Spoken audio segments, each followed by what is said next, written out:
Hi guys, c'est parti pour la review de l'épisode 12 de la saison 8 de The Walking Dead. Ma foi, j'ai encore bien aimé cet épisode, je ne sais pas ce qui se passe en ce moment, mais depuis le dernier épisode, je trouve qu'il y a vraiment une montée en qualité. C'était intense, c'est plein de choses intéressantes et surtout des choses très surprenantes qui interviennent alors qu'on les attendait beaucoup plus tard, donc je suis vraiment ravie par cet épisode. On en parlait l'autre fois, effectivement Negan ne flairait pas le fait que Dwight ne lui était pas loyal, que Simon non plus et que Jen était peut-être entre deux eaux. Et dans cet épisode, on a vraiment la conséquence directe de ce manque de loyauté par ces deux personnages et qui vont finalement se rapprocher alors qu'ils veulent des choses totalement différentes. Dans cet épisode, Negan va se retrouver seul puisqu'effectivement, il n'a plus grand monde qui lui est loyal, c'est-à-dire à part tous ces petits sous-fifres qui sont à l'échelle je ne sais combien de son système, ces hommes de main, vraiment ses bras droits, eux, ils sont pas du tout loyaux, donc ça va être très compliqué pour Negan qui finalement va commencer à prendre des petites supercheries. En tout cas, en attendant, on a Simon qui fait semblant de croire au plan de Negan, puisque Negan a prévu une arme bactériologique en disant que de toute façon, la communauté vont prendre peur et de toute façon vont se rallier à lui, ils n'auront pas le choix. Et Simon n'est pas du tout de cet avis-là. Pour lui, quoi qu'il se passe, quoi qu'il fasse, quoi qu'ils essayent de faire pour les briser, de toute façon, les communautés vont se rebeller à chaque fois, ce qui fera un cycle infernal. Et Simon veut juste en finir comme il l'a fait avec le groupe de jadis, sauf que Negan n'est pas au courant. Enfin ça, il va l'apprendre dans l'épisode. Seulement, Simon, pour pouvoir destituer le roi Negan, va quand même avoir besoin d'un partenaire, d'un complice, et qui d'autre que Dwight, la personne à qui Negan a pris le plus, puisqu'il lui a pris sa femme, mais aussi il lui a pris quand même sa dignité et aussi une partie quand même de son visage, donc il lui a pris quand même pas mal de choses. Donc Simon a trouvé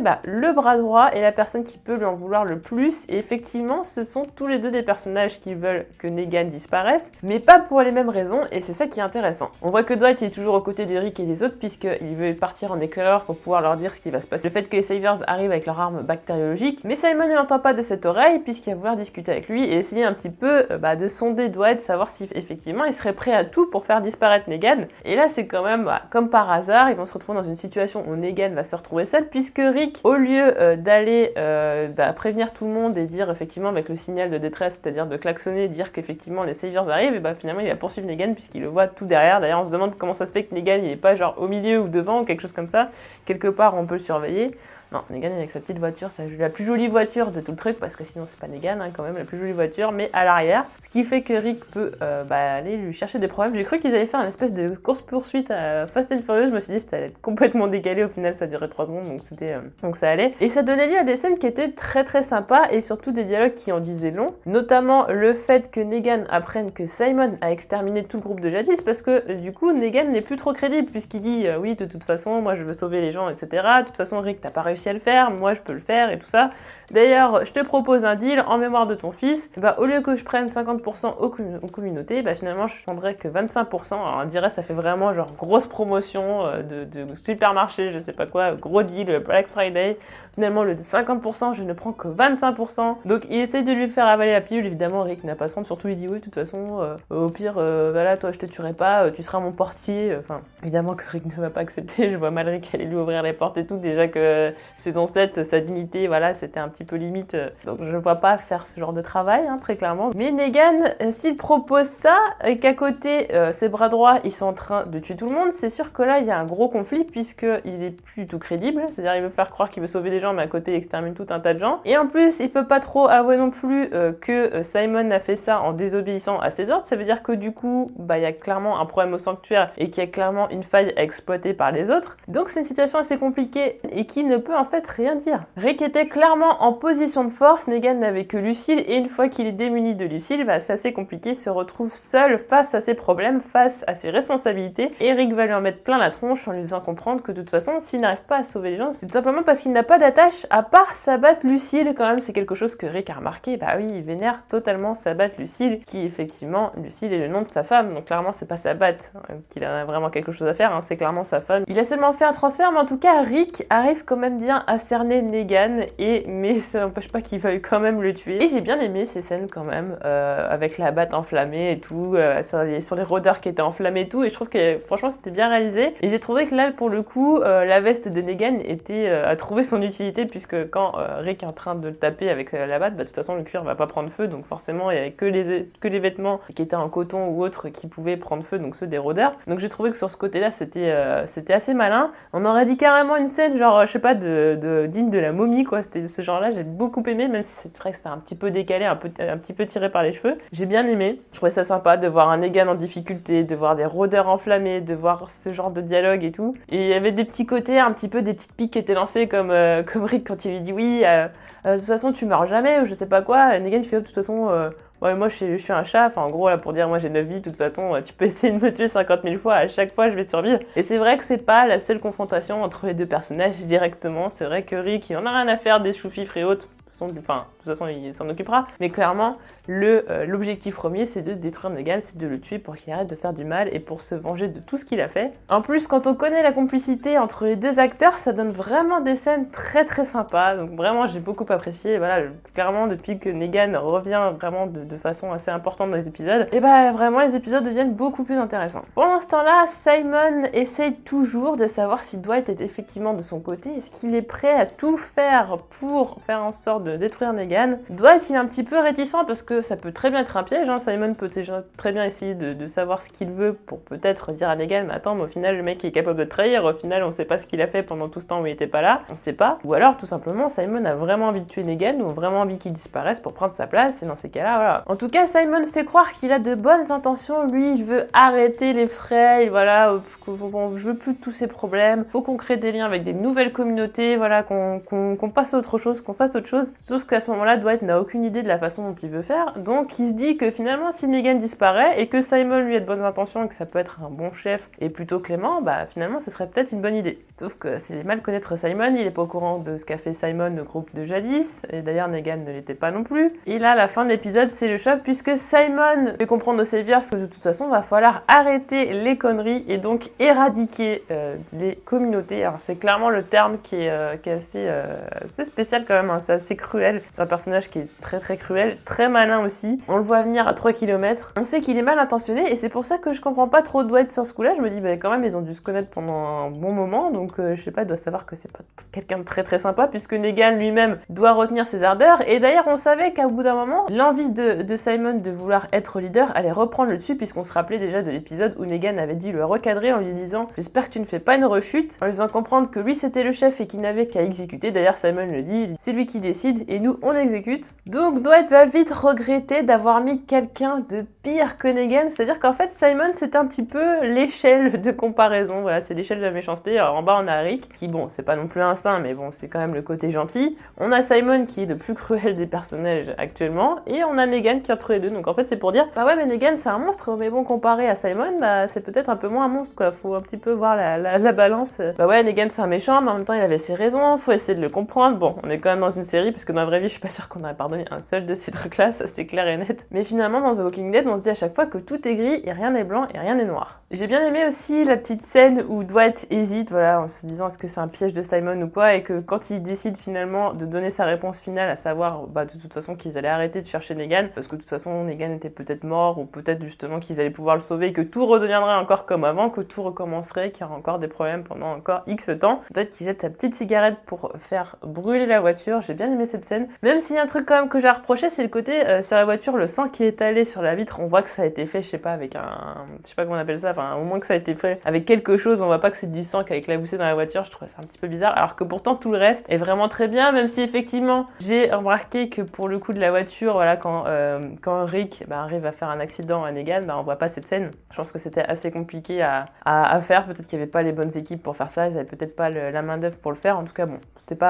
pas un problème en soi, mais bon, le choix de pas avoir montré ça, c'est quand même assez étonnant. En tout cas, Rick a bien compris que Lucille était tout pour Negan, et c'est pour ça qu'il va lui mettre le feu. J'ai trouvé ça très culotté, et voilà, l'image était quand même assez intéressante. D'ailleurs, Negan, qui n'arrête pas de parler de Lucille, puisque d'ailleurs, au moment où il va tomber, il crie Lucille, donc c'est clairement pas pour s'abattre, pour savoir où elle est, c'est clairement parce qu'il peut-être il peut mourir, et justement pense à sa femme. J'ai trouvé ça très intéressant de voir un Negan en grande difficulté face à un Rick qui n'a plus grand chose à perdre, et Rick qui en rajoute une couche en disant que de toute façon pour lui, les gens ne sont qu'une ressource, qu'il s'en sert, que ce soit pour travailler, pour prendre des ressources, aussi pour coucher avec. Clairement, c'est pas un mec bien, et Rick lui fait comprendre son point de vue en fait, parce que Negan se croit toujours pour le gentil de l'histoire, mais Rick lui fait comprendre, de mon point de vue, c'est pas du tout ça ce que je vois, moi ce que je vois c'est ça,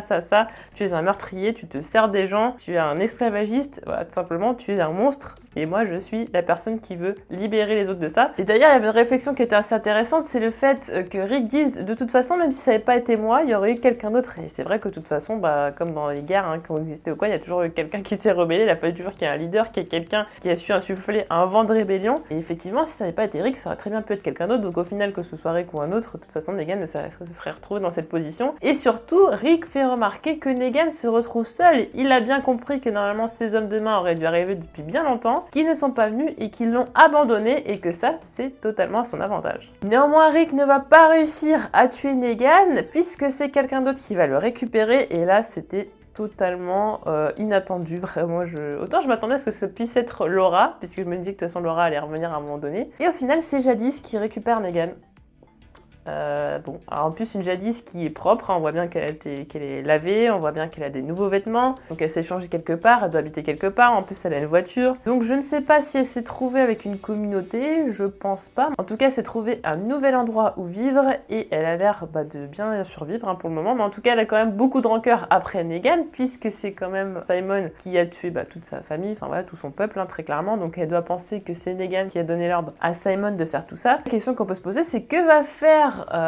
Jadis de Negan. Alors je pense que de toute façon elle va essayer de se venger, peut-être qu'elle va le faire souffrir, je sais pas, en tout cas il y aura beaucoup de dialogues intéressants entre les deux personnages. Déjà je pense que Negan va expliquer que de toute façon ce n'est pas lui, que c'est l'autre qui a fait n'importe quoi, très clairement. Ça c'est clair qu'il va pas prendre la responsabilité de quelque chose qu'il n'a pas fait, auprès de Jadis du moins, auprès de Rick je pense qu'il va pas se vanter d'homme de main, il fait n'importe quoi dans son dos, ça c'est clair, mais auprès de Jadis, vu qu'il se retrouve en difficulté et qu'il risque de mourir, il va lui avouer. Après qu'est-ce que va faire Jadis de Negan? Je ne sais pas, est-ce qu'elle va rejoindre ses rangs? Je ne sais pas, je ne pense pas, ou peut-être Jadis voudra-t-elle se venger de Simon en échange de laisser Negan en vie, quelque chose comme ça pourrait être intéressant. En tout cas, ce qui est clair, c'est que Negan reviendra avant la fin de la saison 8 au sanctuaire et s'occupera du cas Simon. On a à la colline une petite scène entre Daryl et Rick, parce que quand même, il fallait des explications après tout ce qui s'était passé quand même. On sait que Daryl a totalement foiré ce qu'il devait faire, enfin clairement il devait pas le faire d'ailleurs, il a fait derrière le dos de Rick. Et Rick qui finalement, après la mort de Carl, je pense que il a peut-être pas le cœur à avoir des rancœurs après Daryl et autres. Je pense que de toute façon maintenant il reste plus grand monde, voilà, avec qui il était proche depuis le début de l'apocalypse, donc très clairement là je pense que c'est plus trop l'heure des reproches, ce genre de choses. Donc il va pardonner à Daryl puisqu'effectivement Daryl voulait stopper les choses, voilà, c'est pour lui c'était plutôt une bonne excuse que Daryl voulait en finir directement, il n'a pas écouté Rick. Donc au final toute cette rivalité qu'on nous avait mis entre Rick et Daryl, tout ça pour qu'au final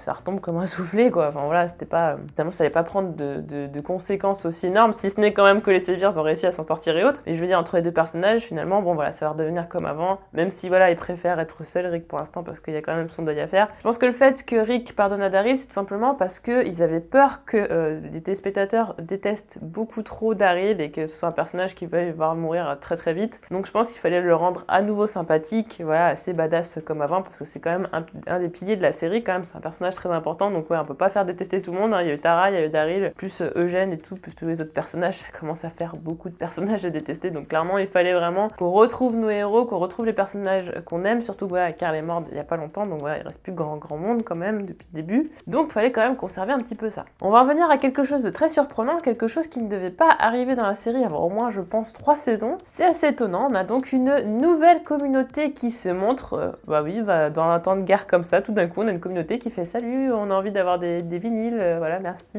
bon. Pourquoi pas. Donc on a tous les personnages qui sont en train de se demander si c'est pas un piège. Effectivement nous aussi en tant que téléspectateurs on se dit finalement c'est pas le sanctuaire qui est en train de nous faire un piège ou je ne sais quoi, c'est un petit peu bizarre. Sauf que les Saviors en ce moment sont pas très dans la subtilité, ils sont clairement dans hop on y va brutalement, on fait des armes bactériologiques et on va fracasser les communautés, voilà très clairement c'est plutôt ça le truc. Donc un piège c'est un petit peu étonnant et au final il s'agit réellement d'une nouvelle communauté qui s'avère en plus être bienveillante, mais bon Maggie sur le moment est quand même assez méfiante, on peut la comprendre avec tout ce qui s'est passé, mais c'est vrai que par rapport à l'épisode d'avant, je me disais qu'elle était un petit peu moins sur la défensive, qu'elle était un petit peu plus humaine, voilà, qu'elle était redevenue un petit peu plus ouverte vers les autres, sauf qu'on a à côté le personnage de Enid qui, elle, on a toujours un personnage qu'on déteste l'un après l'autre, mais bon là, pour le coup, Enid, on lui pardonne parce qu'il y avait mort de Carl. J'ai l'impression qu'en fait, Enid, elle se comporte comme ça, à vouloir plus aider les autres et à penser vraiment qu'à sa communauté et aux gens qu'elle aime, tout simplement parce qu'elle en veut beaucoup à Carl d'avoir été sauvé de quelqu'un d'autre et d'être mort pour ça. Je pense que que très clairement, elle est en colère après lui parce qu'elle aurait préféré qu'il se protège, qu'il fasse pas ce genre de choses et qu'il soit toujours en vie auprès d'elle. Ça, c'est clair. Donc Enid, c'est une adolescente, elle est toujours en construction, elle se construit, c'est clairement un personnage qui se construit, donc forcément,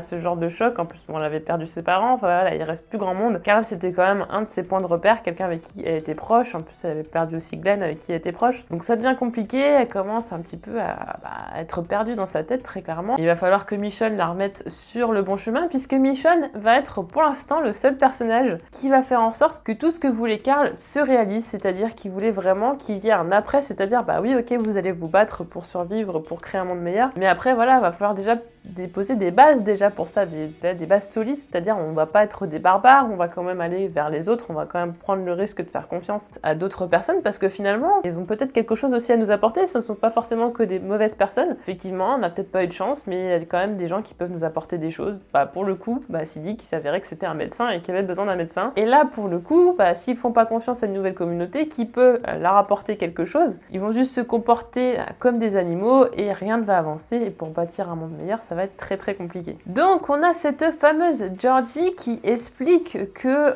le monde n'est pas obligé d'être un monde apocalyptique où tout se passe mal, où on fait confiance à personne et où l'humain ne peut pas évoluer. Très clairement, il est possible de redevenir civilisé. Et la première chose à faire pour que ça puisse se passer, c'est déjà créer un lien de confiance, c'est-à-dire on commence avec des petits échanges et peut-être on peut bâtir quelque chose de plus grand. On n'a aucune idée de comment fonctionne sa communauté, si elle se trouve loin ou non. En tout cas, elle a dit qu'elle reviendrait, ça c'est clair. Mais Maggie est méfiante et c'est Michonne qui va réussir à la raisonner. Maggie qui finalement va penser quand même à l'avenir en regardant Judith et Gracie, se dire mais quel avenir on a envie de bâtir, qu'est-ce qu'on a envie de faire par la suite. Et c'est vrai qu'au final, quand elle finit par accepter de donner les vinyles en échange d'autres choses, Georgie va faire preuve d'une énorme générosité en fournissant en plus des vivres, parce qu'elle a très bien vu que tout le monde était affamé et tout ça, donc quand même c'est très très sympa. Donc là, on voit clairement qu'elle a bienveillance, surtout qu'elle demande rien en retour à part ces fameux vinyles. Mais clairement, je me dis, s'ils ont des vinyles, c'est que clairement ils sont plutôt bien installés, s'ils ont vraiment juste besoin de ça, qu'ils n'ont pas besoin de nourriture, qu'ils n'ont pas besoin d'autre chose, par peut-être des petites choses qu'ils aiment bien, des petites gourmandises comme elle le dit à la fin pour ces deux gardes du corps. Sinon, ils sont quand même plutôt bien installés. En tout cas, la morale de l'histoire, c'est que finalement, en donnant un petit peu, ils vont recevoir beaucoup parce qu'il y a des communautés qui peuvent être généreuses et bienveillantes. Donc, non seulement ils vont lui donner de la nourriture, mais en plus le savoir, c'est-à-dire tout ce qui va permettre d'avoir du confort, de pouvoir produire plus, de pouvoir survivre plus longtemps. C'est très important, donc tout un tas de schémas et tout ça, ce genre de choses. Et déjà, c'est étonnant de se dire que Georgie a quand même fait des copies pour pouvoir donner à des communautés. C'est-à-dire que ce qu'elle peut avoir elle-même, elle, si elle a le confort, si elle a toutes ces choses qui leur permettent de survivre correctement, elle a envie que ce soit la même chose pour les autres, ce qui est assez étonnant pour les communautés qui sont plutôt, pas toutes, mais par exemple pour Oceanside qui sont un peu égoïstes puisqu'elles ont vécu des choses pas très bien, donc du coup elles veulent rester entre elles et qu'il n'y a aucune personne qui vienne les voir. Là pour le coup c'est une communauté qui est bienveillante, qui a envie de donner, qui a envie d'échanger quand même parce que tout se monnaie de toute façon. Mais en tout cas ça va permettre de bâtir quelque chose après Negan, c'est-à-dire après la guerre contre Negan, il va falloir quand même s'atteler à quelque chose. Et effectivement, là ils se sont bien rendus compte qu'avec le nombre de personnes qu'ils étaient, ça va être très compliqué quand même de nourrir tout le monde, c'est-à-dire que sur des années, lorsque les communautés vont faire des enfants et tout, ils seront de plus en plus, même s'il y a évidemment des gens qui vont mourir, mais les populations vont grandir à nouveau, donc va falloir les nourrir, va falloir avoir du confort, de l'électricité, ce genre de choses, de l'eau potable. C'est pas si facile, effectivement, quand il faut tout recommencer à zéro, quand on n'a plus d'électricité, quand on n'a plus